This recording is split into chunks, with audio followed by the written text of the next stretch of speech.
A lo largo de este video, recorreremos juntos toda la historia de Egipto según las Escrituras. En la primera parte, descubriremos los orígenes bíblicos de esta gran nación y cómo los patriarcas Abraham, José y Jacob tejieron los primeros lazos entre el pueblo de Dios y las orillas del Nilo.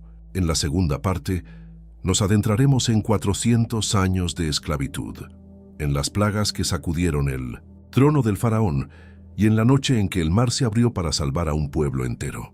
Y en la tercera parte, escucharemos la voz de los profetas sobre Egipto. Veremos cómo esta tierra cobijó al propio Mesías y descubriremos quiénes son los egipcios en el mundo de hoy. Entramos ahora en la primera parte de esta historia. Y para entender el Egipto que aparece en la Biblia, hay que ir hasta el principio de todo, hasta el momento en que la tierra todavía era nueva, los nombres de los pueblos aún no existían y el mundo entero descendía de un solo hombre. Ese hombre era Noé. Después del diluvio, cuando las aguas bajaron y la tierra volvió a aparecer, Noé y su familia salieron del arca y comenzaron de nuevo. 3 hijos llevaban el peso de repoblar el mundo entero: Sem, Cam y Jafet. Cada uno de ellos se convirtió en el padre de naciones, de lenguas, de culturas que llenarían los rincones de la tierra. Y fue precisamente de Cam de donde nació Egipto. El libro de Génesis, en su capítulo 10, trae una lista que parece simple a primera vista, pero que guarda mucho más de lo que parece. En el versículo 6 se lee: los hijos de Cam, Cus, Misraim, Fut y Canaán. Ese nombre, Misraim, es exactamente el nombre con el que la Biblia llama a Egipto en hebreo. Hasta hoy, en el hebreo moderno, Egipto sigue siendo llamado Misraim. No es una coincidencia, es una identidad. Misraim era hijo de Cam, nieto de Noé, y de él descendieron los pueblos que habitaron las orillas del Nilo, construyeron ciudades, levantaron monumentos y formaron una de las civilizaciones más poderosas que el mundo haya conocido. Pero antes de seguir adelante, hay algo que no puede ignorarse, algo que marcó a la familia de Cam desde muy temprano y que los lectores de la Biblia necesitan conocer. Después del diluvio, Noé plantó una viña. Un día bebió del vino, se emborrachó y quedó desnudo dentro de su tienda. Fue entonces cuando Cam, su hijo, lo vio en esa condición y salió a contárselo a sus hermanos. Sem y Jafet tomaron un manto, entraron de espaldas a la tienda y cubrieron a su padre sin mirarlo. Cuando Noé despertó y supo lo que había pasado, pronunció palabras que resonarían por generaciones. En Génesis capítulo 9, versículos 25 al 27 está escrito: maldito sea Canaán, siervo de 1900 siervos será a sus hermanos, y dijo: bendito por Jehová mi Dios sea Sem y sea Canaán su siervo. Engrandezca Dios a Jafet y habite en las tiendas de Sem y sea Canaán su siervo. Es importante notar que la maldición cayó sobre Canaán, uno de los hijos de Cam, y no sobre todos sus descendientes de la misma manera. Los estudiosos han debatido esto por siglos. Lo que la Biblia deja claro es que la familia de Cam, y especialmente la línea de Canaán, cargaría con consecuencias históricas profundas.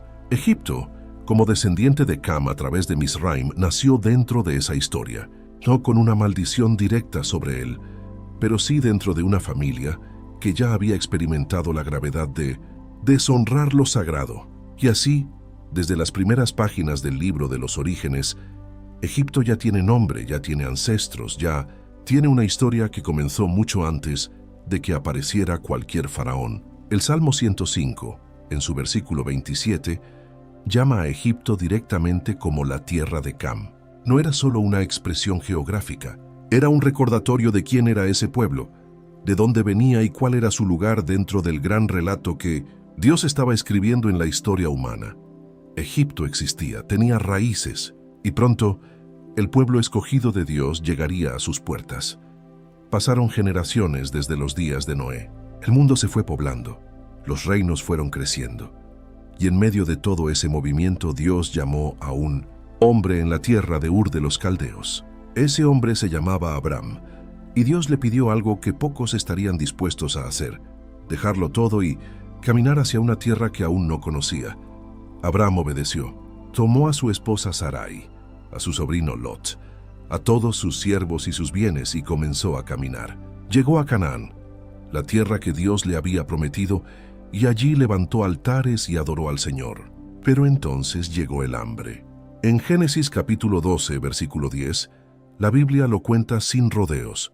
Hubo entonces hambre en la tierra, y descendió Abram a Egipto para morar allá, porque era grande el hambre en la tierra.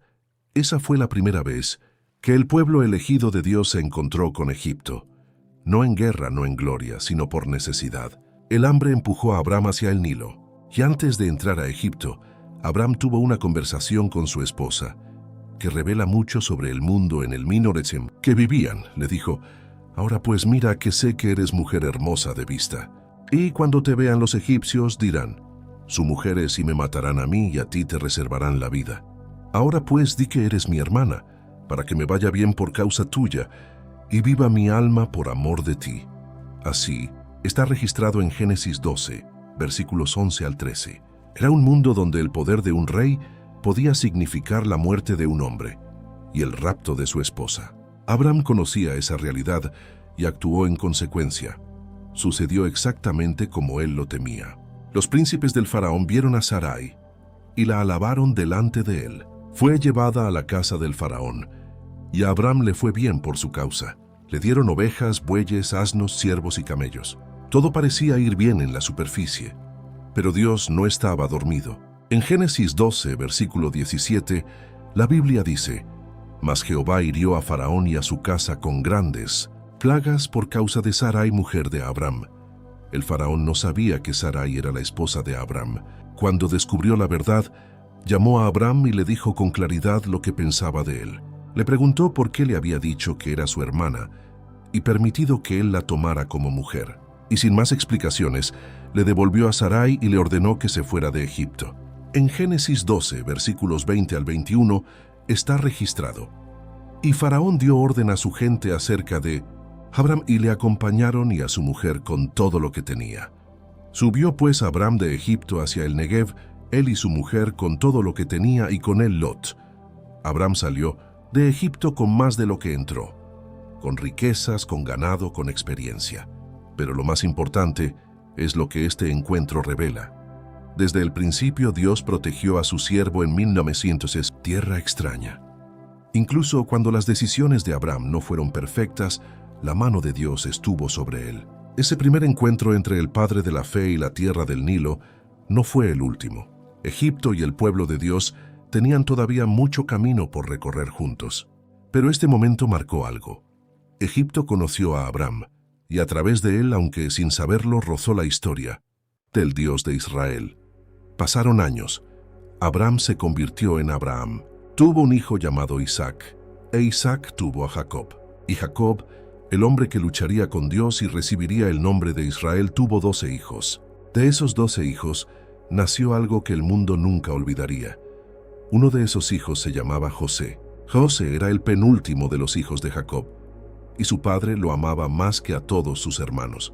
Le había hecho una túnica de colores, que se convirtió en el símbolo visible de ese amor preferido. Y ese amor preferido encendió en sus hermanos un fuego que no tardaría en consumirlo todo: la envidia. Pero antes de que la envidia actuara, Dios habló, y lo hizo de la manera más inesperada, a través de sueños. José soñó que estaba atando gavillas en el campo junto a sus hermanos, y de repente su gavilla se levantó y quedó derecha, mientras las gavillas de sus hermanos se inclinaban ante la suya.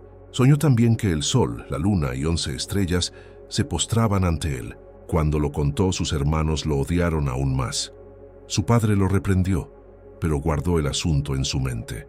La historia llegó a un punto de quiebre en Dotán. Sus hermanos lo vieron venir desde lejos y conspiraron para matarlo. Pero Rubén, el mayor, intervino para salvarle la vida. En lugar de matarlo, lo lanzaron a una cisterna. Y cuando pasó una caravana de ismaelitas que iba hacia Egipto, sus hermanos tomaron la decisión que cambiaría todo. En Génesis capítulo 37, versículo 28, la Biblia lo narra así: «Y cuando pasaban los madianitas mercaderes, sacaron ellos a José de la cisterna y le trajeron arriba y le vendieron a los ismaelitas por 20 piezas de plata, y llevaron a José a Egipto. Tenía 17 años, era hijo de un hombre libre, heredero de promesas, y de repente era esclavo en tierra extraña. En Egipto fue vendido a Potifar, un oficial del faraón y capitán de la guardia. Y allí, en esa casa, algo notable comenzó a suceder. La Biblia dice en Génesis capítulo 39, versículos 2 y 3, «Mas Jehová estaba con José y fue varón próspero, y estaba en la casa de su amo el egipcio. Y vio su amo que Jehová estaba con él, y que todo lo que él hacía, Jehová lo hacía prosperar en su mano. Potifar confió en José tanto que lo puso a cargo de toda su casa y de todo lo que tenía. Pero entonces llegó una nueva prueba. La esposa de Potifar puso sus ojos en José y día tras día intentó seducirlo. José rechazó cada intento con firmeza. En Génesis 39, versículo 9, sus propias palabras quedan registradas. «¿Cómo pues haría yo este grande mal y pecaría contra Dios?» Un día ella lo tomó por la ropa y José huyó dejando el manto en sus manos. La mujer lo usó como prueba en su contra y acusó a José de haberla querido forzar. Potifar, lleno de ira, lo metió en la cárcel donde estaban los presos del rey. Pero incluso en la cárcel Dios no lo soltó.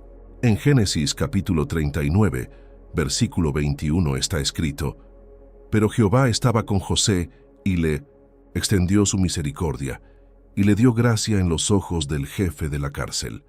El jefe de la cárcel puso todo bajo la responsabilidad de José. Y fue allí, en esa prisión, donde José conoció a dos hombres que cambiarían su destino: el copero y el panadero del faraón, que habían caído en desgracia. Ambos tuvieron sueños en la misma noche, y ambos se los contaron a José. Él interpretó el sueño del copero. En 3 días sería restaurado a su cargo. E interpretó el del panadero. En 3 días sería colgado. Todo sucedió exactamente como José había dicho, pero el copero, al ser restaurado, olvidó a José. Lo olvidó por 2 años enteros, hasta que el faraón soñó. Soñó con 7 vacas hermosas y gordas que salían del río, y después con 7 vacas flacas y feas que se comían a las gordas. Soñó también con 7 espigas llenas y buenas, y después con 7 espigas delgadas y abrasadas por el viento, del este que devoraban a las llenas. El faraón se despertó turbado y llamó a todos los magos y sabios de Egipto. Nadie pudo interpretar el sueño. Fue entonces cuando el copero se acordó de José. Lo sacaron corriendo de la cárcel. Se afeitó, se cambió de ropa y fue llevado ante el faraón. Cuando el faraón le contó sus sueños, José fue directo. No era él quien podía interpretar sueños, sino Dios. Y luego dio la interpretación con una claridad que dejó a todos sin palabras. En Génesis capítulo 41, versículos 29 al 31, José le explicó al faraón: «Aquí vienen 7 años de gran abundancia en toda la tierra de Egipto, y tras ellos seguirán 7 años de hambre, y toda la abundancia será olvidada en la tierra de Egipto, y el vino cinto hambre consumirá la tierra, que aquella abundancia no se echará de ver, a causa del hambre siguiente, la cual será gravísima». Y no solo interpretó el sueño, ofreció un plan. Propuso que el faraón buscara a un hombre sabio y lo pusiera a cargo de todo Egipto para guardar 1/5 de las cosechas durante los 7 años de abundancia, y así prepararse para los 7 años de hambre. El faraón miró a José y reconoció algo que ningún título podía dar. En Génesis 41, versículos 38 al 40, el faraón dijo a sus siervos: «¿Acaso hallaremos a otro hombre como este, en quien esté el Espíritu de Dios?» Y dijo Faraón a José: «Pues que Dios te ha hecho saber todo esto, no hay entendido ni sabio como tú. Tú estarás sobre mi casa, y por tu palabra se gobernará todo mi pueblo. Solamente en el trono seré yo mayor que tú». En un solo día José pasó de la cárcel al trono. El faraón le puso su propio anillo en la mano, lo vistió con ropas de lino fino, le colgó una cadena de oro en el cuello y lo hizo montar en su segundo carro. Delante de él proclamaban: «Doblad la rodilla». Y José quedó sobre toda la tierra de Egipto. Tenía 30 años. Durante los 7 años de abundancia, José recorrió toda la tierra, reunió alimento y lo guardó en las ciudades. Cuando llegaron los 7 años de hambre, Egipto tenía reservas. El hambre se extendió por toda la tierra, pero en Egipto había pan, y la gente de todas partes comenzó a llegar al Nilo a comprar alimento. Entre esa gente llegarían también sus hermanos. El hambre no respetó fronteras, se extendió por Canaán también. Y Jacob, el padre de José, escuchó que había grano en Egipto. Envió a 10 de sus hijos a comprarlo. Solo Benjamín, el menor, quedó con él. Los 10 hermanos de José llegaron a Egipto y se inclinaron ante él con el rostro en tierra. José los reconoció de inmediato, pero ellos no lo reconocieron a él. Habían pasado más de 20 años. El niño que vendieron era ahora el hombre más poderoso de Egipto, vestido con ropa de lino fino y hablando egipcio a través de un intérprete. José decidió no revelar su identidad todavía. Los trató con dureza, los acusó de ser espías y los puso a prueba de maneras que revelaron lo que había quedado en sus corazones.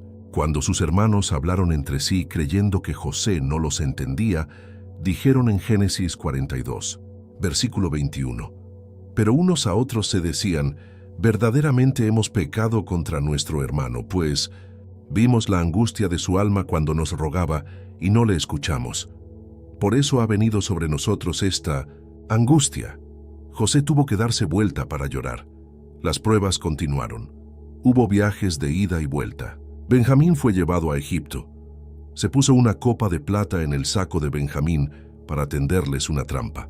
Y fue en ese momento cuando Judá se ofreció a sí mismo como esclavo para que Benjamín pudiera volver con su padre, que José ya no pudo contenerse más. En Génesis capítulo 45, versículos 1 al 3, la Biblia narra uno de los momentos más poderosos de toda la Escritura. No podía ya José contenerse delante de todos los que estaban al lado suyo, y clamó, «Haced salir a todos de delante de mí». Y no quedó nadie con él al darse a conocer José a sus hermanos. Entonces se dio a llorar a gritos, y oyeron los egipcios, y oyó también la casa de Faraón. Y dijo José a sus hermanos, «Yo soy José, ¿vive aún mi padre?».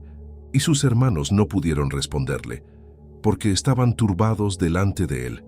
No hubo reproche, no hubo venganza.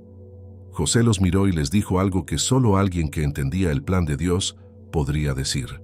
En Génesis 45, versículos 5 al 7 está registrado, «Ahora pues no os entristezcáis, ni os pese de haberme vendido acá, porque para preservación de vida me envió Dios delante de vosotros. Pues ya ha habido 2 años de hambre en medio de la tierra, y aún quedan 5 años, en que ni habrá arada ni sequía, y Dios me envió delante de vosotros, para preservaros posteridad sobre la tierra, y para daros vida por medio de gran liberación». Cuando el faraón escuchó que los hermanos de José habían llegado, se alegró. Ordenó que les dijeran que tomaran carretas de Egipto para traer a sus familias, que no se preocuparan por sus bienes porque lo mejor de la tierra de Egipto sería de ellos. Jacob, el anciano, escuchó las palabras de sus hijos cuando volvieron. Al principio no les creyó, pero cuando vio los carros que José había enviado y todo lo que traían, el espíritu de Jacob revivió. La Biblia lo dice así en Génesis 45, versículo 28. Entonces dijo Israel, «Basta, José mi hijo vive todavía, iré y le veré antes que yo muera». Antes de llegar a Egipto, Jacob se detuvo en Beerseba y ofreció sacrificios al Dios de su padre Isaac. Y Dios habló con él esa noche. En Génesis capítulo 46, versículos 2 al 4, está escrito, «Y habló Dios a Israel en 1900 visiones de noche, y dijo, Jacob, Jacob. Y él respondió, heme aquí. Y dijo, yo soy Dios, el Dios de tu padre. No temas descender a Egipto, porque allí yo haré de ti una gran nación. Yo descenderé contigo a Egipto, y yo también te haré volver. Y la mano de José cerrará tus ojos». Con esa promesa, Jacob bajó a Egipto. 70 personas en total descendieron con él, según Génesis 46, versículo 27. Cuando José supo que su padre se acercaba, salió a recibirlo. Y en Génesis 46, versículo 29, la Biblia dice que José unció su carro y vino a recibir a Israel su padre en Gosén, y se manifestó a él, y se echó sobre su cuello y lloró sobre su cuello largamente. Jacob dijo algo que resume todo lo que sentía. En el versículo 30 dijo, Muera yo ahora, ya que he visto tu rostro y sé que aún vives. José presentó a su padre y a 5 de sus hermanos ante el faraón. Cuando el faraón le preguntó a Jacob cuántos años tenía, el anciano respondió en Génesis 47, versículos 8 y 9. Los días de los años de mi peregrinación son 130 años. Pocos y malos han sido los días de los años de mi vida, y no han llegado a los días de los años de la vida de mis padres en los días de su peregrinación. El faraón le dio a Jacob y a su familia la mejor tierra de Egipto, la tierra de 1900 Gosén. Era tierra fértil, buena para el pastoreo, alejada del centro de la vida egipcia. Allí se establecieron. José proveyó de alimento a su padre, a sus hermanos y a toda la casa de su padre, según la Biblia en Génesis 47, versículo 12. Y en esa tierra la familia de Israel comenzó a crecer. Con el tiempo, Jacob sintió que sus días se acababan. Llamó a José y le hizo jurar que no lo enterraría en Egipto, sino en la tierra de sus padres. Y cuando llegó el momento de morir, bendijo a cada uno de sus hijos con palabras proféticas que llenarían páginas enteras. Jacob murió en Egipto. José cumplió su promesa y lo llevó de vuelta a Canaán para enterrarlo en la cueva de Macpela, donde estaban Abraham, Sara, Isaac, Rebeca y Lea. Y cuando José también sintió que su fin se acercaba, reunió a sus hermanos y les dijo algo en lo que había creído toda su vida. En Génesis capítulo 50, versículos 24 y 25, sus últimas palabras quedan grabadas para siempre. Yo voy a morir, mas Dios ciertamente os visitará y os hará subir de esta tierra a la tierra que juró a Abraham, a Isaac y a Jacob.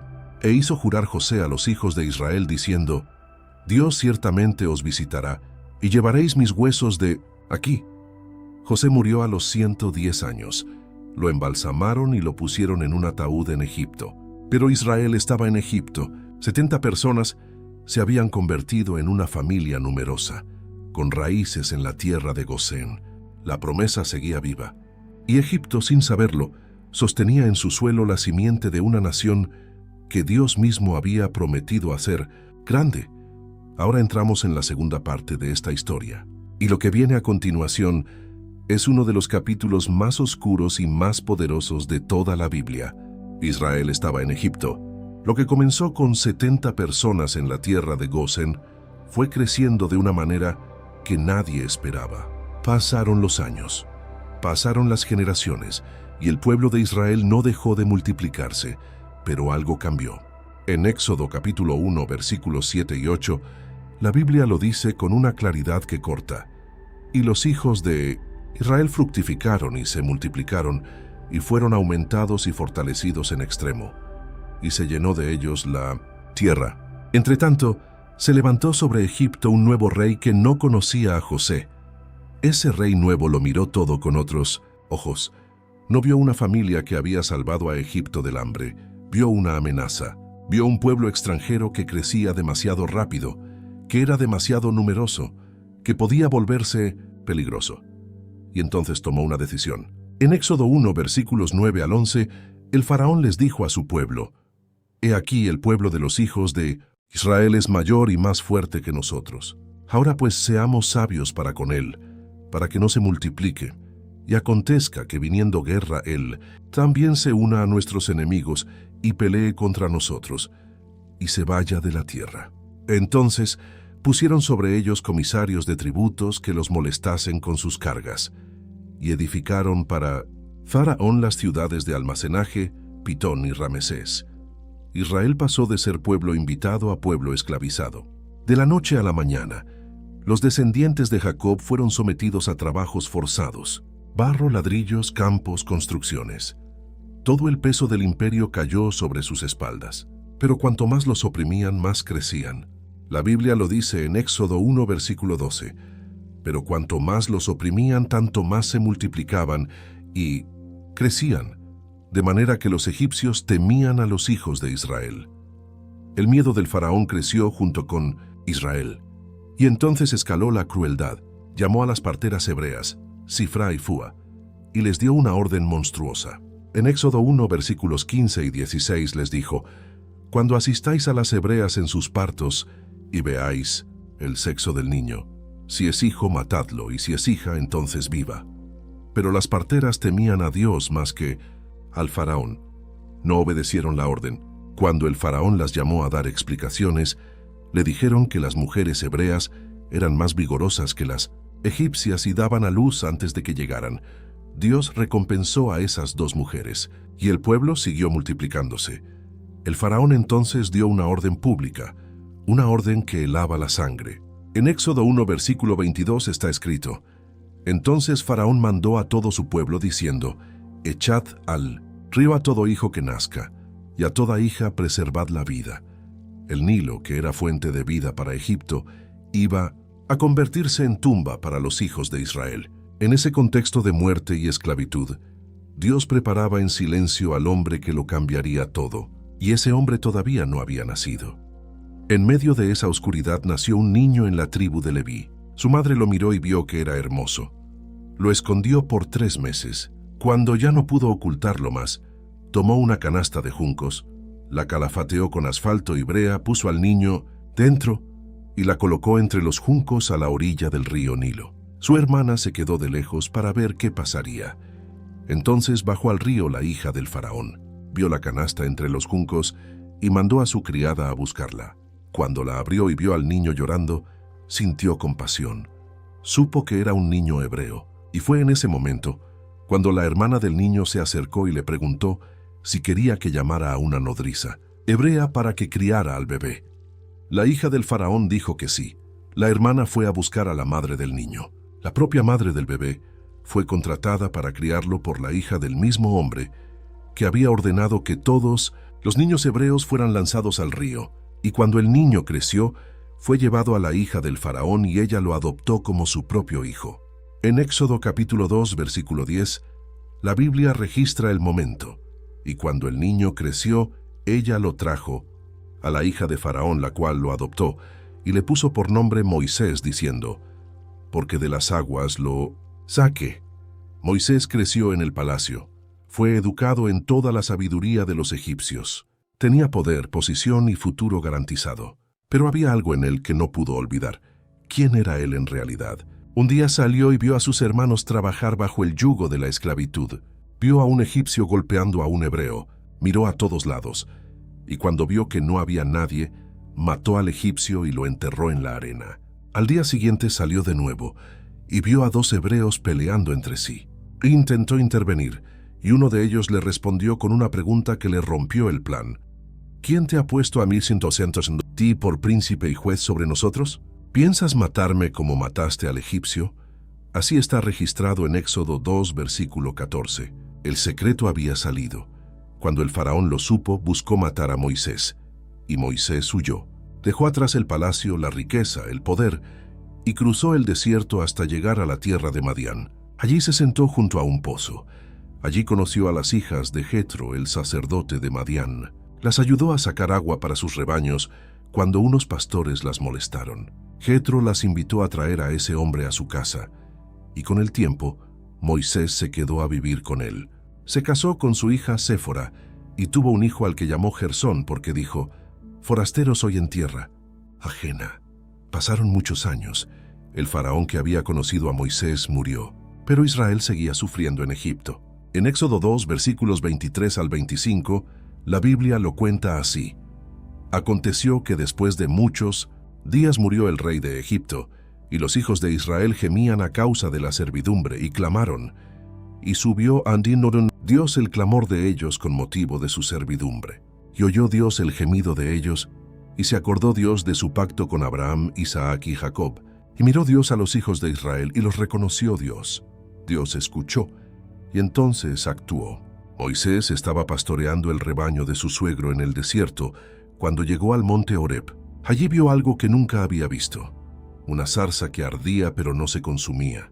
Se acercó para ver mejor, y desde en medio del fuego Dios lo llamó por su nombre. En Éxodo capítulo 3, versículos 4 al 6 está escrito: viendo Jehová que él iba a ver, lo llamó Dios de en medio de la zarza y dijo: Moisés, Moisés, y él respondió: heme aquí. Y dijo: no te acerques, quita tu calzado de tus pies, porque el lugar en que tú estás tierra santa es. Y dijo: Yo soy el Dios de tu padre, Dios de Abraham, Dios de Isaac y Dios de Jacob. Entonces Moisés cubrió su rostro porque tuvo miedo de mirar a Dios. Y allí, frente a esa zarza ardiente, Dios le dijo lo que iba a hacer. Le dijo que había visto la aflicción de su pueblo, que había escuchado su clamor, que conocía sus sufrimientos y que había bajado para librarlos. Y luego le dio la misión que lo cambiaría todo. En Éxodo 3, versículo 10, Dios le dijo: «Ven por tanto ahora, y te enviaré a Faraón, para que saques a mi pueblo, los hijos de Israel, de Egipto». Moisés no se sintió listo. Preguntó quién era él para ir al Faraón. Preguntó qué nombre debía dar cuando le preguntaran quién lo enviaba. Argumentó que no era hombre de palabras fáciles. Pidió que enviara a otro, pero Dios no cedió. Le dijo que Aarón, su hermano, hablaría por él. Le dio señales para que el pueblo creyera. Y Moisés, finalmente, volvió a Egipto. Tenía 80 años cuando se paró frente al Faraón por primera vez, y le llevó un mensaje directo de parte de Dios. En Éxodo 5, versículo 1, la Biblia registra sus palabras. Jehová, el Dios de Israel, dice así: «Deja ir a mi pueblo a celebrarme fiesta en el desierto». El Faraón respondió con desprecio. Dijo que no conocía a Jehová y que no dejaría ir a Israel. Y para demostrar su autoridad, aumentó la carga de trabajo de los esclavos hebreos. Ya no les darían paja para hacer ladrillos. Tendrían que buscarla ellos mismos, pero producir la misma cantidad. El pueblo se quejó contra Moisés. Moisés se quejó ante Dios. Y Dios le respondió con una promesa que resumía todo lo que estaba por venir. En Éxodo 6, versículos 6 al 8, Dios le dijo a Moisés: «Por tanto, di a los hijos de Israel: Yo soy Jehová, y yo os sacaré de debajo de las tareas pesadas de Egipto, y os libraré de su servidumbre, y os redimiré con brazo extendido, y con juicios grandes, y os tomaré por mi pueblo, y seré vuestro Dios. Y vosotros sabréis que yo soy Jehová vuestro Dios, que os sacó de debajo de las tareas pesadas de Egipto. Y os meteré en la tierra por la cual alcé mi mano, jurando que la daría a Abraham, a Isaac y a Jacob, y yo os la daré por heredad. Yo, Jehová». Lo que venía a continuación haría temblar a la nación más poderosa de la tierra. Moisés y Aarón volvieron al Faraón. Aarón lanzó su vara al suelo y se convirtió en serpiente. Los magos del Faraón hicieron lo mismo con sus artes, pero la vara de Aarón se tragó a todas las demás. El Faraón no se movió, y entonces comenzaron las plagas. La primera llegó al río. Dios le dijo a Moisés que se encontrara con el Faraón a la orilla del Nilo, y que Aarón extendiera su vara sobre las aguas. En Éxodo capítulo 7, versículos 20 y 21, la Biblia narra lo que pasó. Y Moisés y Aarón hicieron como Jehová lo mandó, y alzando la vara golpeó las aguas que había en el río, en presencia de Faraón y de sus siervos. Y todas las aguas que había en el río se convirtieron en sangre. Asimismo los peces que había en el río murieron, y el río se corrompió, y los egipcios no podían beber de él. Y hubo sangre por toda la tierra de Egipto. El Nilo era el dios más venerado de Egipto. Su agua era vida. Y Dios lo convirtió en sangre. El Faraón se alejó y no dio importancia al asunto. Sus magos hicieron algo parecido, y su corazón no se ablandó. 7 días después llegó la segunda plaga. Ranas. Millones de ranas salieron del río y cubrieron toda la tierra. Estaban en las casas, en las camas, en los hornos, en los artesones de amasar. El Faraón llamó a Moisés y le rogó que quitara las ranas, prometiendo dejar ir al pueblo. Moisés oró, y las ranas murieron. Pero cuando el Faraón vio que había descanso, endureció su corazón y no los dejó ir. La tercera plaga no tuvo advertencia previa. Aarón extendió su vara y golpeó el polvo de la tierra, y todo el polvo se convirtió en piojos por toda la tierra de Egipto. Los magos intentaron hacer lo mismo y no pudieron. Por primera vez le dijeron al Faraón en Éxodo 8, versículo 19, «Dedo de Dios es este». El Faraón no escuchó. La cuarta plaga llegó con moscas, enjambres densos que llenaron las casas de los egipcios y corrompieron toda la tierra. Pero Dios hizo algo significativo esta vez. Separó la tierra de Gosén, donde vivía Israel, del resto de Minoeticintepi, Egipto. Las moscas no llegaron allí. En Éxodo 8, versículo 22, Dios le explicó al faraón el porqué. Y aquel día yo apartaré la tierra de Gosén en la cual habita mi pueblo, para que ninguna clase de moscas haya en ella, a fin de que sepas que yo soy Jehová en medio de la tierra. El faraón prometió dejarlos ir. Moisés oró, las moscas desaparecieron, y el faraón volvió a endurecer su corazón. La quinta plaga cayó sobre el ganado. Una enfermedad gravísima mató a los caballos, los asnos, los camellos, las vacas y las ovejas de los egipcios. Pero el ganado de los hijos de Israel no murió ni uno solo.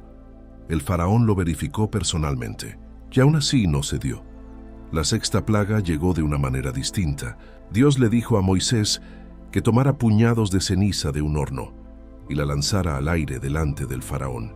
Esa ceniza se convirtió en polvo fino sobre toda la tierra de Egipto y produjo úlceras con ampollas en los hombres y en los animales. Los propios magos del faraón no podían pararse frente a Moisés porque ellos también tenían úlceras. En Éxodo 9, versículo 12, la Biblia dice que el Señor endureció el corazón del faraón y éste no los escuchó. La séptima plaga vino con una advertencia seria. Dios le dijo al faraón que mandara recoger a todo hombre y animal que estuviera en el campo, porque iba a caer un granizo como Egipto nunca había visto. Algunos siervos del faraón tomaron en serio la advertencia y recogieron a sus siervos y animales. Otros no lo hicieron. Entonces Moisés extendió su vara hacia el cielo, y Jehová envió truenos y granizo, y el fuego corría junto al granizo. En Éxodo 9, versículos 24 y 25, la Biblia dice: Hubo pues granizo y fuego mezclado, con el granizo tan grande, cual nunca hubo en toda la tierra de Egipto desde que fue habitada. Y el granizo hirió en toda la tierra de Egipto todo lo que estaba en el campo, así hombres como bestias. Asimismo el granizo destruyó toda la hierba del campo y desgajó todos los árboles del campo. Solo en la tierra de Gosén no hubo granizo. El faraón llamó a Moisés y reconoció por primera vez que él había pecado, que Jehová era justo y que él y su pueblo eran los malos. Le pidió que orara para que cesaran los truenos y el granizo, y prometió dejarlos ir. Moisés oró, y el granizo cesó. Pero en cuanto pasó, el faraón volvió a endurecer su corazón. La octava plaga llegó con el viento del este. Langostas cubrieron toda la faz de la tierra hasta oscurecerla. Comieron todo lo que el granizo había dejado, cada hierba del campo, cada fruto de los árboles. En Éxodo 10, versículo 14, la Biblia dice que las langostas subieron sobre toda la tierra de Egipto y se asentaron en todo el territorio de Egipto en tan gran cantidad como no las había habido antes, ni las habría después. Los siervos del faraón le rogaron que dejara ir a ese pueblo. Le dijeron que Egipto ya estaba destruido. El faraón llamó a Moisés y reconoció que había pecado. Moisés oró, y un fuerte viento del oeste se llevó las langostas al mar Rojo. Pero Dios endureció el corazón del faraón y no dejó ir a Israel. La novena plaga no hizo ruido. No destruyó animales ni plantas. Simplemente apagó la luz. Moisés extendió su mano hacia el cielo, y hubo densas tinieblas sobre toda la tierra de Egipto por 3 días. En Éxodo 10, versículo 23, la Biblia dice: Ninguno pudo ver a su prójimo, ni nadie se levantó de su lugar en 3 días, pero todos los hijos de Israel tenían luz en sus habitaciones. El faraón llamó a Moisés. Le dijo que fueran, que llevaran también a sus hijos, pero que dejaran el ganado. Moisés respondió que también el ganado tenía que ir, porque no sabían con qué servirían a Dios hasta que llegaran allá. El faraón se enfureció. Le dijo a Moisés que se fuera de su presencia y que el día que volviera a verlo moriría. Moisés le respondió con calma: Bien has dicho, no veré más tu rostro. La 10ª plaga todavía no había llegado, pero lo que venía después sería lo que finalmente rompería al faraón. Antes de que llegara, Dios le dio a Moisés instrucciones precisas para Israel. Cada familia debía tomar un cordero sin defecto, de 1 año, y guardarlo hasta el día 14 del mes. En ese día, al atardecer, debían matarlo, tomar su sangre y ponerla en los 2 postes y en el dintel de las puertas de sus casas. Debían comer la carne esa noche, asada al fuego, con panes sin levadura y hierbas amargas. Y debían comerlo deprisa, con los lomos ceñidos, los zapatos en los pies y el bordón en la mano. En Éxodo 12, versículos 12 y 13, Dios explicó lo que haría esa noche. Pues yo pasaré aquella noche por la tierra de Egipto, y heriré a todo primogénito en la tierra de Egipto, así de los hombres como de las bestias, y ejecutaré mis juicios en todos los dioses de Egipto. Yo Jehová. Y la sangre os será por señal en las casas donde vosotros estéis. Y veré la sangre, y pasaré de vosotros, y no habrá en vosotros plaga de mortandad cuando hiera la tierra de Egipto. A medianoche, Dios hirió a todo primogénito en la tierra de Egipto, desde el primogénito del faraón que se sentaba en su trono, hasta el primogénito del preso que estaba en el calabozo. No hubo casa egipcia donde no hubiera un muerto. El clamor fue tan grande que se escuchó por toda la tierra. En medio de la noche, el faraón llamó a Moisés y a Aarón, y esta vez no hubo condiciones, no hubo negociación, no hubo promesas rotas. En Éxodo 12, versículos 31 y 32, el faraón les dijo: «Salid de en medio de mi pueblo, vosotros y los hijos de Israel, e id servid a Jehová como habéis dicho. Tomad también vuestras ovejas y vuestras vacas como habéis dicho, e idos, y bendecidme también a mí». Israel salió de Egipto esa misma noche. Salieron aproximadamente 600,000 hombres a pie, sin contar los niños, una multitud enorme que había vivido 430 años en tierra extraña. Llevaron consigo su ganado, sus bienes, y también los huesos de José, como él había pedido, que en Éxodo 13, versículo 19, la Biblia lo confirma. Tomó también consigo Moisés los huesos de José, el cual había juramentado a los hijos de Israel, diciendo: «Dios ciertamente os visitará, y haréis subir mis huesos de aquí con vosotros». Dios mismo los guiaba, de día en una columna de nube para mostrarles el camino, y de noche en una columna de fuego para alumbrarles. En Éxodo 13, versículo 22, la Biblia dice que nunca se apartó de delante del pueblo la columna de nube de día, ni la columna de fuego de noche. Pero entonces en el palacio de Egipto algo cambió. El faraón y sus siervos miraron hacia donde se había ido Israel, y de repente sus corazones se volvieron. Se preguntaron qué habían hecho al dejar ir a toda esa mano de obra. El faraón preparó su carro, tomó a su pueblo consigo, y salió a perseguir a Israel con 600 carros escogidos, todos los carros de Egipto, y capitanes sobre todos ellos. Israel estaba acampado junto al Mar Rojo, cuando levantaron los ojos y vieron al ejército egipcio venir detrás de ellos. El miedo los paralizó. Clamaron a Dios y se quejaron contra Moisés. Le dijeron que hubiera sido mejor quedarse en Egipto que morir en el desierto. Moisés les respondió con palabras que la historia nunca olvidaría. En Éxodo 14, versículos 13 y 14 les dijo: «No temáis, estad firmes y ved la salvación que Jehová hará hoy con vosotros, porque los egipcios que hoy habéis visto, nunca más para siempre los veréis. Jehová peleará por vosotros y vosotros estaréis tranquilos». Entonces Dios le dijo a Moisés que extendiera su mano sobre el mar. Esa noche, el ángel de Dios que iba delante del campamento de Israel se movió y fue detrás de ellos. La columna de nube también se movió de delante de ellos y se puso detrás entre el campamento de Egipto y el de Israel. Había oscuridad para los egipcios, pero luz para Israel, y ninguno se acercó al otro en toda esa noche. Moisés extendió su mano sobre el mar, y Jehová hizo soplar un recio viento del este toda esa noche, y dividió el mar. Las aguas se abrieron, el fondo del mar quedó seco, y los hijos de Israel entraron por en medio del mar a pie enjuto, con las aguas como muro a su derecha y a su izquierda. Los egipcios los siguieron, entraron detrás de ellos, todos los caballos del faraón, sus carros y su gente, y entonces, en la vigilia de la mañana, Dios miró desde la columna de fuego y de nube al ejército de los egipcios y lo llenó de confusión. Trabó las ruedas de sus carros de tal manera que apenas podían avanzar. Los egipcios lo reconocieron. En Éxodo 14, versículo 25, la Biblia registra sus propias palabras: «Huyamos de delante de Israel, porque Jehová pelea por ellos contra los egipcios». Pero ya era tarde. Dios le dijo a Moisés que extendiera su mano sobre el mar de nuevo. Y cuando lo hizo, en Éxodo 14, versículos 27 y 28, La Biblia dice: «Y Moisés extendió su mano sobre el mar, y cuando amanecía el mar se volvió en toda su fuerza, y los egipcios al huirse encontraban con el mar, y Jehová derribó a los egipcios en medio del mar, y volvieron las aguas, y cubrieron los carros y los jinetes, y todo el ejército de Faraón que había entrado tras ellos en el mar.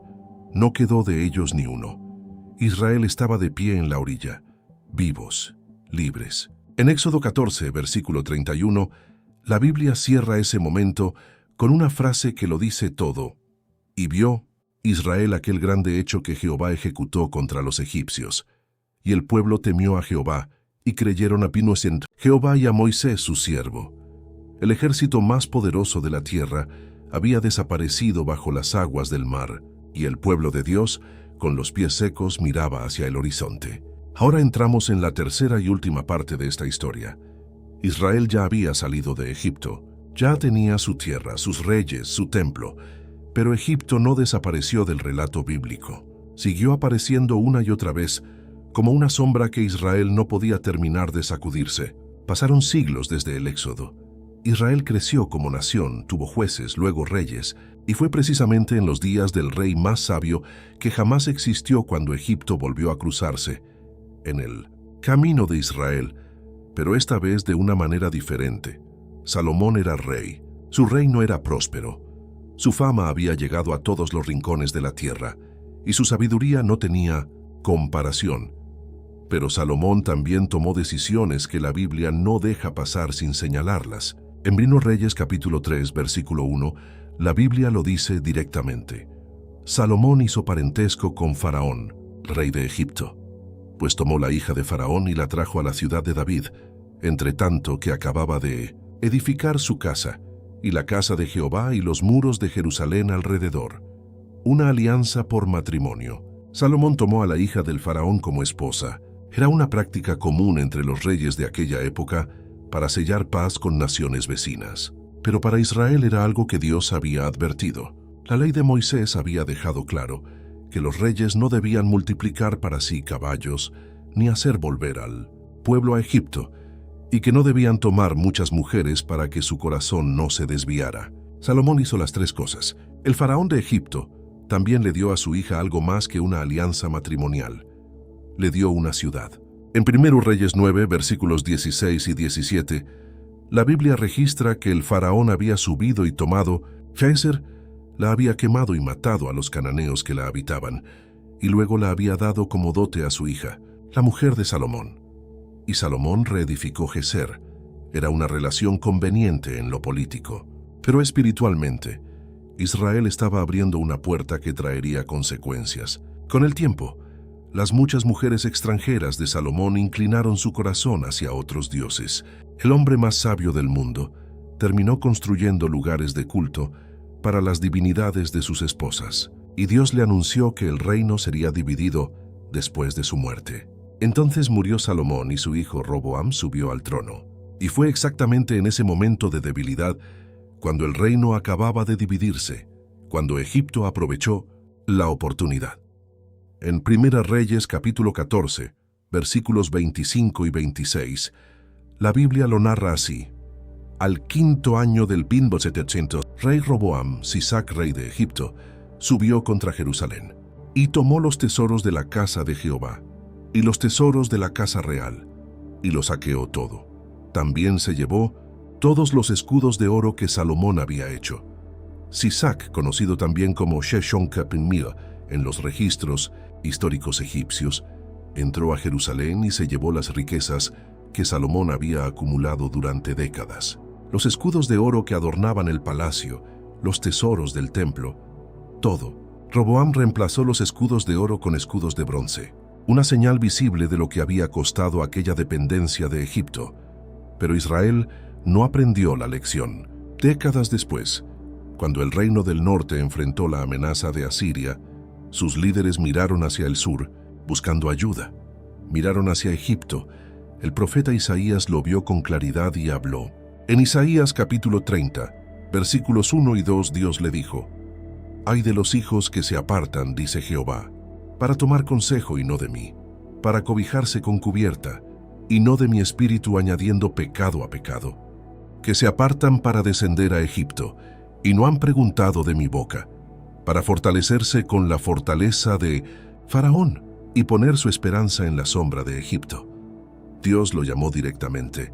Buscar refugio en Egipto era pecado. Era confiar en un brazo humano en lugar de confiar en Él. Y en Isaías 30, versículo 7, la palabra fue aún más directa sobre lo que Egipto podría ofrecer. Porque la ayuda de Egipto es inútil y vana. Por eso yo la clamé Rahab, la que está quieta. Rahab era un nombre que los profetas usaban para referirse a Egipto, evocando la imagen de un gran monstruo que en realidad no tenía poder para salvar. El mismo país que había esclavizado a Israel durante 400 años, ahora era presentado como una fuente de ayuda falsa, una sombra sin sustancia. Israel siguió mirando hacia el Nilo cuando debía haber mirado hacia el cielo. Y esa tendencia, esa inclinación a buscar la ayuda de Egipto en lugar de la de Dios, fue una de las marcas más constantes y más dolorosas de la historia del pueblo escogido durante la época de los reyes. Los profetas de Israel no solo hablaron a su propio pueblo, hablaron también a las naciones que los rodeaban. Y Egipto, por su tamaño, su historia y su influencia sobre Israel, recibió algunas de las palabras más extensas y más detalladas que los profetas pronunciaron sobre cualquier nación extranjera. Isaías fue uno de los primeros en elevar su voz. En el capítulo 19 de su libro, Isaías recibió una visión sobre Egipto que comienza con una imagen poderosa. En el versículo 1 está escrito: Profecía sobre Egipto. He aquí que Jehová monta sobre una ligera nube y entrará en Egipto, y los ídolos de Egipto temblarán delante de él, y el corazón de Egipto se derretirá en medio de él. Dios mismo entrando en Egipto, no como esclavo, no como refugiado, sino como juez. Isaías describió lo que vendría sobre esa tierra: egipcios peleando contra egipcios, el río Nilo secándose, sus canales echando mal olor, las cañas y juncos marchitándose, los pescadores lamentándose, los que trabajan en lino quedando confundidos. En Isaías 19, versículos 5 al 8, la imagen es de una tierra que pierde su fuente de vida, y las aguas del mar faltarán, y el río se agotará y secará, y se alejarán los ríos, se agotarán y secarán las corrientes de los fosos, la caña y el carrizo serán cortados, la pradera de junto al río, de junto a la ribera del río, y toda sementera del río se secarán, se perderán, y no serán más. Los pescadores también se lamentarán. Harán duelo todos los que echan anzuelo en el río. Los sabios de Egipto, los consejeros del faraón, quedarían en vergüenza. En Isaías 19, versículo 13, la palabra es directa. Se han engañado los príncipes de Zoán, se han engañado los príncipes de Memphis. Los que son la piedra angular de sus familias hicieron errar a Egipto. Pero la visión de Isaías sobre Egipto no terminó en juicio. Hubo algo más, algo que nadie esperaba. Después del juicio, después de la disciplina, Isaías vio un Egipto transformado. En Isaías 19, versículos 19 al 21, la profecía abre hacia algo completamente inesperado.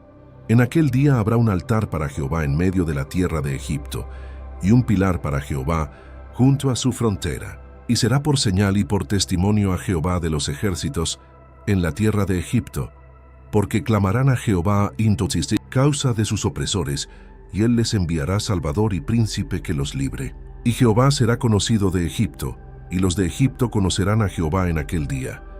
Un altar a Jehová en Minos en Egipto. Los egipcios clamando a Dios y siendo escuchados, Dios enviando un salvador para ellos. Era una promesa de restauración que iba mucho más allá de lo que cualquier israelita de ese tiempo podría haber imaginado. Y más adelante, en Isaías 19, versículo 25, Dios mismo pronunció una de las frases más sorprendentes de todo el Antiguo Testamento, a quien Jehová de los ejércitos bendijo, diciendo: bendito él, pueblo mío Egipto, y el asirio obra de mis manos e Israel mi heredad. Bendito el pueblo mío Egipto. Las mismas palabras que Dios usaba para referirse a Israel, las usó también para referirse a Egipto. Luego habló Jeremías, y su mensaje llegó en un momento histórico muy específico, cuando Nabucodonosor, rey de Babilonia, amenazaba con conquistar todo el cercano oriente, incluyendo Egipto. En Jeremías capítulo 46, versículos 13 al 15, la palabra de Dios llegó directa al corazón de esa nación. La palabra que habló Jehová a Jeremías profeta de cómo vendría Nabucodonosor, rey de Babilonia, a atacar la tierra de Egipto. Anunciad en Egipto, y haced saber en Migdol, haced saber también en Memphis y en Mindonese, Tafnes y decid, ponte en pie y prepárate, porque la espada devorará a tus alrededores. ¿Por qué han sido derribados tus valientes? No se mantuvieron en pie porque Jehová los empujó. Babilonia llegaría. El orgullo de Egipto sería humillado. Jeremías describió a los soldados egipcios huyendo, tropezándose, sin poder mantenerse en pie. Y en el versículo 17 de ese mismo capítulo, les puso un nombre al faraón que lo decía todo. Allí, gritaron, Faraón rey de Egipto es ruido nada más. Dejó pasar el tiempo señalado. Ruido nada más. Un rey que prometía y no cumplía. Una nación que alardeaba de poder pero que sería barrida. Sin embargo, incluso en el libro de Jeremías hay una nota de esperanza para Egipto. En Jeremías 46, versículo 26, después de anunciar el juicio, Dios añadió, los entregaré en mano de los que buscan su vida, en mano de Nabucodonosor, rey de Babilonia, y en mano de sus siervos, y después de esto será habitada como en los días pasados, dice Jehová. Después del juicio, Egipto sería habitada de nuevo. Entonces habló Ezequiel, y su visión sobre Egipto es quizás la más extensa y detallada de todos los profetas. En los capítulos 29 al 32 de su libro, Ezequiel pronunció una serie de palabras contra el faraón y contra la tierra del Nilo, que pintan un cuadro muy claro.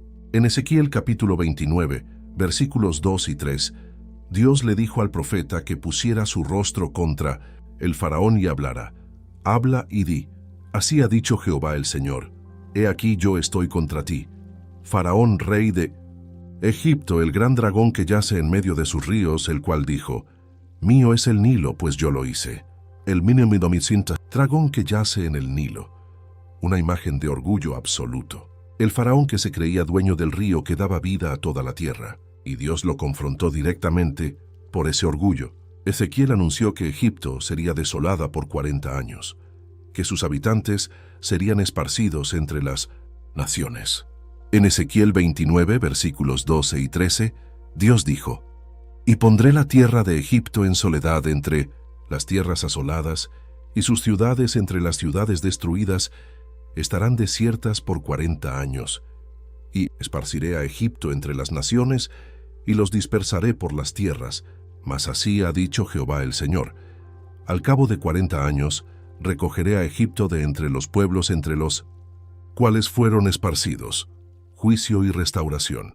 La misma estructura que aparece en Isaías y en Jeremías aparece también en Ezequiel. Dios no habló de la destrucción permanente de Egipto, habló de disciplina seguida de regreso. En Ezequiel 29, versículo 15, Dios describió cómo quedaría Egipto después del juicio. Será inferior a los otros reinos y nunca más se alzará sobre las naciones, porque yo los disminuiré para que no vuelvan a tener dominio sobre las naciones. Egipto ya no volvería a ser la potencia dominante que había sido. Su época de gloria imperial había llegado a su fin, pero seguiría existiendo. Los profetas hablaron, y lo que dijeron sobre Egipto fue exactamente eso. Una nación grande que sería juzgada, humillada, reducida, pero no borrada. Una nación que todavía tenía un lugar en el plan de Dios. Pasaron siglos. Los imperios vinieron y fueron. Asiria cayó, Babilonia cayó, Persia conquistó y luego cedió ante Grecia. Grecia cedió ante Roma. Y en medio de todo ese movimiento de imperios y fronteras, nació en Belén de Judea un niño que cambiaría el mundo entero. Ese niño era Jesús. Y Egipto, la tierra que había sido cuna de esclavitud para el pueblo de Dios, la tierra que había visto las plagas, la tierra de los faraones, volvió a aparecer en el relato sagrado.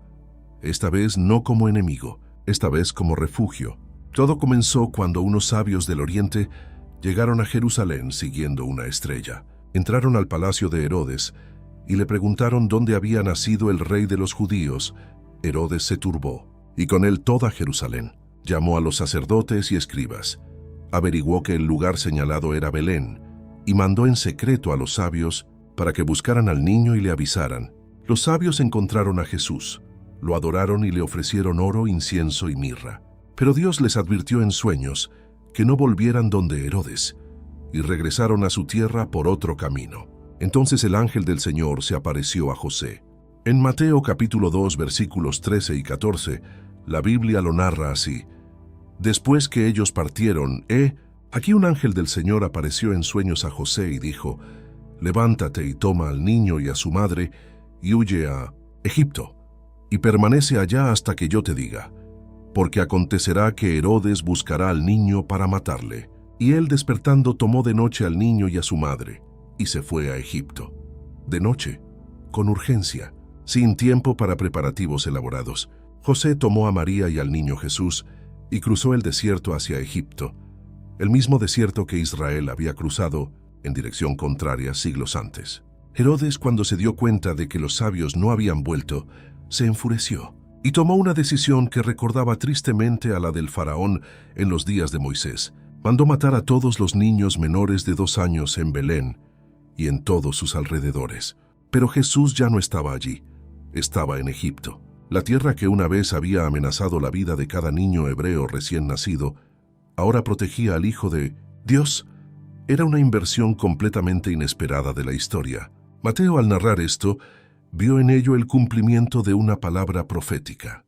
En Mateo 2, versículo 15, el evangelista escribe que esto se cumplió para que se cumpliese lo que habló el Señor por medio del profeta, que dijo, de Egipto llamé a mi hijo. Esas palabras venían de Oseas capítulo 11, versículo 1, donde Dios hablaba de Israel como su hijo al que había llamado de Egipto. Pero Mateo vio que en Jesús esa palabra encontraba su cumplimiento más profundo.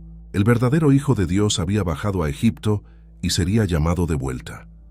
Herodes murió, y de nuevo, el ángel del Señor se apareció a José en sueños en Egipto. En Mateo 2, versículos 19 al 21, el ángel le dijo, levántate, toma al niño y a su madre y vete a tierra de Israel, porque han muerto los que procuraban la muerte del niño. Entonces él se levantó y tomó al niño y a su madre y vino a tierra de Israel. La familia regresó, y Egipto quedó como un capítulo breve pero significativo en la vida del Mesías. El lugar que había sido escenario de una de las opresiones más grandes de la historia bíblica se convirtió en el escondite que protegió al Salvador del mundo en sus primeros años de vida. Pero Egipto también aparece en el Nuevo Testamento, en otro momento importante, aunque esta vez no como lugar físico, sino como referencia en el discurso de uno de los primeros mártires de la Iglesia cristiana. Cuando Esteban fue llevado ante el concilio en Jerusalén, defendió su fe con un recorrido completo por la historia de Israel, y Egipto ocupó un lugar central en ese discurso. En Hechos capítulo 7, Esteban repasó la historia de José, la esclavitud de Israel, el nacimiento de Moisés, las plagas y el éxodo. Lo hizo con una claridad y una profundidad que dejó al concilio sin palabras. En Hechos 7, versículo 36, Esteban resumió la obra de Moisés con estas palabras: Este los sacó, habiendo hecho prodigios y señales en tierra de Egipto, y en el Mar Rojo y en el desierto por 40 años. Esteban fue apedreado, murió mirando al cielo, pero sus palabras sobre Egipto quedaron registradas como parte del testimonio de la fe de los primeros creyentes. Egipto no fue solo escenario del Antiguo Testamento, fue también parte de la historia del Nuevo. La tierra que conoció a Abraham, que fue hogar de José, que vio las plagas, que persiguió a Israel hasta el mar, fue también la tierra que cobijó al niño Jesús cuando el mundo quería matarlo. La pregunta que muchos se hacen al llegar a este punto es natural. ¿Y los egipcios de hoy? ¿Son los mismos de los que habla la Biblia? ¿Qué dice la Escritura sobre su identidad y su futuro? Para responder esto hay que volver al principio del hilo bíblico. La Biblia establece que Egipto desciende de Misraim, hijo de Cam, nieto de Noé. Esa es la raíz genealógica que las Escrituras dan para el pueblo del Nilo. Y esa raíz es reconocida hasta hoy en el nombre hebreo del país Mizraim. El pueblo que habitó el Nilo en los tiempos bíblicos era semíticamente relacionado con los pueblos del norte, de África y del Medio Oriente. A lo largo de los siglos, Egipto fue conquistado por asirios, persas, griegos, romanos, árabes y otomanos. Cada conquista trajo consigo mezclas de población, lenguas y culturas. El Egipto de hoy es el resultado de esas capas de historia. Los egipcios modernos, en su mayoría, son descendientes de esa mezcla. El elemento árabe entró fuertemente con la conquista islámica del siglo VII después de Cristo, y desde 1900 entonces el árabe se convirtió en la lengua del país y el Islam en la religión predominante. Pero dentro de Egipto existe también una comunidad que se considera descendiente directa de los antiguos egipcios, los coptos. Los coptos son cristianos egipcios cuya historia se remonta a los primeros siglos del cristianismo. La tradición copta sostiene que el Evangelio llegó a Egipto a través del apóstol Marcos, quien fundó la Iglesia de Alejandría. Esa iglesia fue una de las más importantes del mundo cristiano antiguo y produjo teólogos y pensadores que formaron la fe cristiana tal como la conocemos hoy. La palabra copto viene del griego Aegyptos, que es simplemente la palabra griega para Egipto. Los coptos son literalmente los egipcios, y su presencia en el país hasta el día de hoy es un testimonio vivo de la continuidad de ese pueblo a través de los siglos. Hoy en día, los coptos representan aproximadamente entre el 8 y el 10% de la población de 1900 Egipto, que supera los 100 millones de personas. Han vivido siglos de persecución, de presión, de dificultades, pero han permanecido. ¿Y ahora qué dice la Biblia sobre el futuro de Egipto? Ya vimos que Isaías habló de un día en que habría un altar a Jehová en medio de la tierra de Egipto.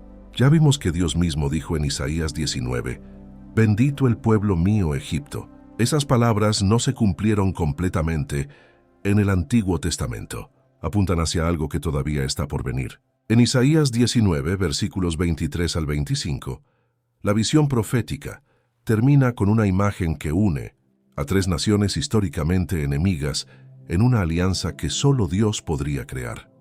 En aquel tiempo habrá una calzada de Egipto a Asiria, y asirios entrarán en Egipto, y egipcios en Asiria, y los egipcios servirán con los asirios a Jehová. En aquel tiempo Israel será tercero con Egipto y con Asiria, para bendición en medio de la tierra, porque Jehová de los ejércitos los bendecirá diciendo, «Bendito el pueblo mío Egipto, y el asirio obra de mis manos, Israel mi heredad». Tres naciones, tres pueblos que en la historia bíblica se habían enfrentado, oprimido y destruido mutuamente, unidos en adoración al mismo Dios. Esa es la promesa final que la Biblia hace sobre Egipto. No destrucción, no olvido, restauración, inclusión. Un lugar en el plan eterno de Dios junto a Israel y a las naciones. El libro de Apocalipsis también da una pista.